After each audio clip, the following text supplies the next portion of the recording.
Isu keamanan yang saat ini terjadi adalah gangguan di sejumlah 200 instansi yang akhirnya pemerintah mengakui bahwa pusat data nasional telah diretas. Upaya pemulihan pun sedang dilakukan, tapi apakah benar pemerintah sudah mengendus upaya peretasan data nasional ini? Sedangkan pemerintah juga beralasan bahwa tidak ada salinan data karena instansi yang menyerahkan data. Yang lebih anehnya lagi selalu bilang kurangnya anggaran. Pertanyaannya kurang dari mana? Sedangkan anggaran Kominfo saja sebesar 4,9 triliun, PDN 700 miliar, Pusat data Pak Jokowi juga 2,7 triliun. Bisa-bisanya anggaran sebesar itu gak cukup dan gak punya sistem backup data sendiri. Nah, menurut BSSN, ada upaya penonaktifkan fitur keamanan Window Defender yang membuat sistem keamanan Pusat Data Nasional sementara atau PDSN menjadi rentan, dan BSSN akhirnya mengungkapkan bahwa serangan teridentifikasi sebagai Rain Deceiver ransomware. Ini merupakan perangkat lunak berbahaya yang diciptakan untuk memblokir akses ke sistem komputer. Rain Deceiver ransomware ini menghapus file penting dan menonaktifkan layanan yang sedang berjalan. Nah, dampak dari serangan tersebut tidak main-main karena ada 210 instansi yang mengalami peretasan baik itu di pusat dan daerah yang kemudian terjadi di Kemenkumham. Jadi dapat dideskripsikan bahwasannya para Kominfo yang bertugas mengawasi data nasional, tetapi akibat dari kecerobohan dan ketidaktahuan akan perkembangan teknologi, akhirnya data yang penting bisa dihack oleh cyber dengan sangat mudah. Nah, yang menjadi pertanyaannya, kenapa para pengurus negara khususnya untuk Kominfo itu bukan anak-anak muda yang lebih paham akan teknologi? Supaya tidak terjadi akibat seperti ini yang memang politik balas budi dan mereka yang tidak mengerti tetapi masih saja mendapatkan gaji.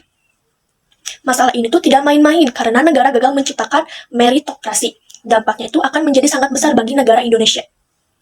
Assalamualaikum warahmatullahi wabarakatuh. Di sini saya akan memberikan pendapat saya terkait isu keamanan, yaitu peretasan data nasional, yang dimana saya sangat kecewa dan saya sangat menyayangkan hal ini bisa terjadi kepada kita semua. Lebih dari 200 instansi yang datanya diretas oleh para peretas. Apa yang salah dan siapakah yang harus kita salahkan dan siapakah yang harus bertanggung jawab terhadap masalah ini? Apakah orang-orang yang pemerintahan yang bekerja di balik pangkalan data nasional ini tidak bekerja dengan baik dan kompeten atau bagaimana?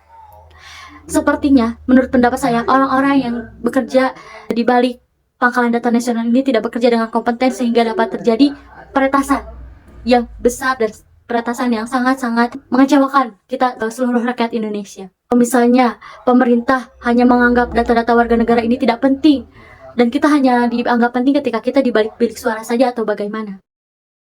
Saya membaca berita terbaru terkait peretasan ini yang dimana para peretas memberikan Indonesia kunci untuk dapat mengakses kembali data-data nasional.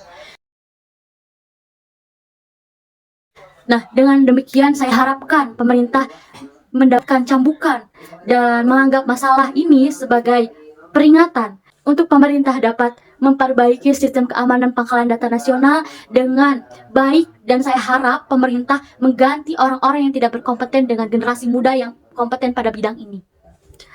Karena kita mempunyai generasi muda yang banyak sekali yang berkompeten pada bidang ini. Mengapa pemerintah tidak memberikan kesempatan kepada mereka? Dan saya harapkan pemerintah dan orang-orang yang bekerja untuk keamanan sistem pangkalan data nasional ini dapat bekerja dengan baik dan kompeten, sehingga masalah ini tidak dapat terjadi kembali di masa depan. Terima kasih. Assalamualaikum warahmatullahi wabarakatuh. Menanggapi isu terkait kebocoran data di Pusat Data Nasional ini sangat disayangkan ya, karena seharusnya data negara ini benar-benar terjaga dalam segi keamanannya. Karena kalau tidak, ya seperti sekarang terjadi kebobolan. Saya juga sudah membaca dari sosmed, ternyata semakin menyebar luasnya password tersebut. Dari isu ini menunjukkan bahwa tingkat keamanan di negara kita itu masih sangat lemah.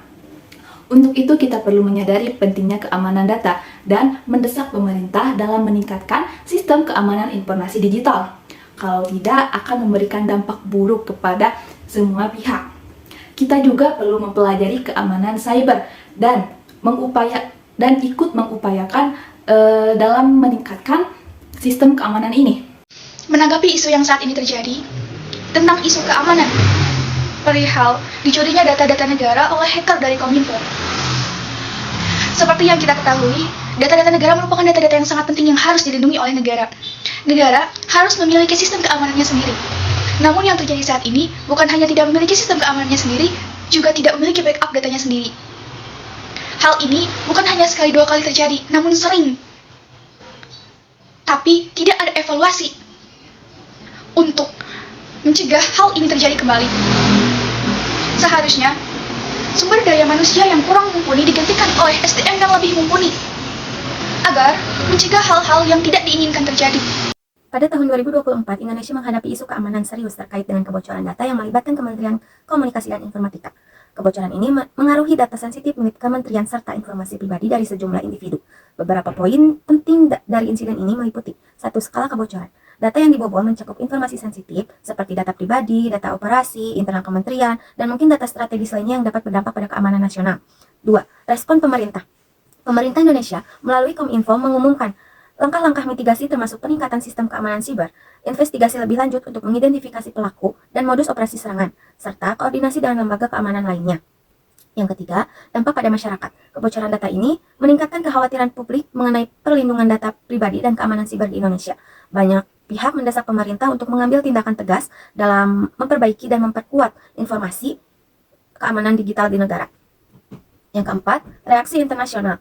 Insiden ini juga menarik perhatian internasional dengan beberapa negara dan organisasi global lainnya, seperti menawarkan bantuan teknis dan dukungan untuk meningkatkan keamanan siber di Indonesia.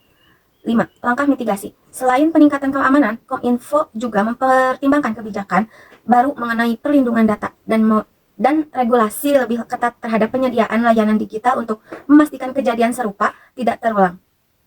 Isu ini menjadi pengingat penting akan perlunya penguatan sistem keamanan siber dan perlindungan data di era digital yang semakin kompleks.